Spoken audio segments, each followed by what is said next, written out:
अस्सलाम वालेकुम दोस्तों, मैं हूं रिजवान और आप देख रहे हैं अपना यूट्यूब चैनल BNI TV। दोस्तों आज एक और इंडियन टिकटॉकर ने खुदकुशी कर ली है, उस पर हम बात करेंगे। तो चलो दोस्तों शुरू करते हैं आज की ये वीडियो। सब्सक्राइब कीजिए BNI TV को और साथ ही साथ बेल आइकॉन को भी प्रेस कर दीजिए सबसे पहले बायोग्राफी और इंफॉर्मेटिव रिलेटेड वीडियोस देखने के लिए।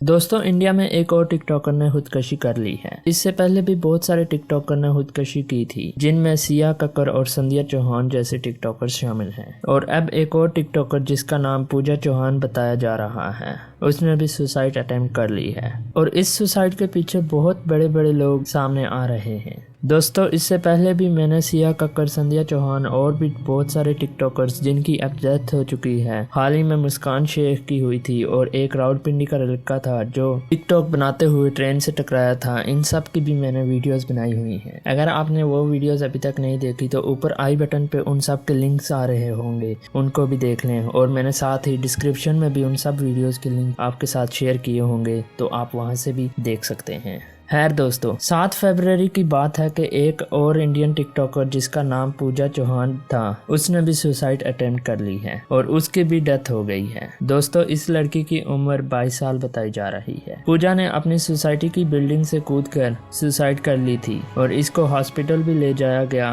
पर इसको वो बचा ना सके। रास्ते में ही इसकी डेथ हो गई थी। दोस्तों इस सुसाइड के पीछे बहुत बड़े लोगों का हाथ सामने आ रहा है। बीजेपी ने इल्जाम लगाया है कि पूजा की सुसाइड के पीछे शिवसेना के एक वजीर का हाथ है। दोस्तों सोशल मीडिया पर वजीर पे यह भी इल्जाम लगाया जा रहा है कि इन दोनों के दरमियान कुछ रिलेशन थे और उन रिलेशन को पूरा ना कर सके और वो रिलेशन टूटने की वजह से पूजा ने खुदकुशी कर ली। हालांकि पुलिस को कोई भी ऐसा प्रूफ नहीं मिला और ना ही सुसाइड नोट मिला। दोस्तों इस मामले में बहुत सारे ऑडियो क्लिप्स भी सोशल मीडिया पे गर्दिश कर रहे हैं और उस ऑडियो में शिवसेना के एक वजीर की आवाज होने का इल्जाम लगाया जा रहा है। दोस्तों अब अंदर की बात क्या है ये तो वो लड़के ही जानती है और अल्लाह ही जानता है। अब कौन सच्चा है कौन झूठा है इसका हम एक अंदाजा ही लगा सकते हैं, पर क्या सच है क्या झूठ उस पे जब कार्रवाई होगी और कार्रवाई के बाद जो सामने आएगा तभी पता लगेगा। और तब भी क्या पता सच सामने आएगा या झूठ सामने आएगा, किसको क्या खबर।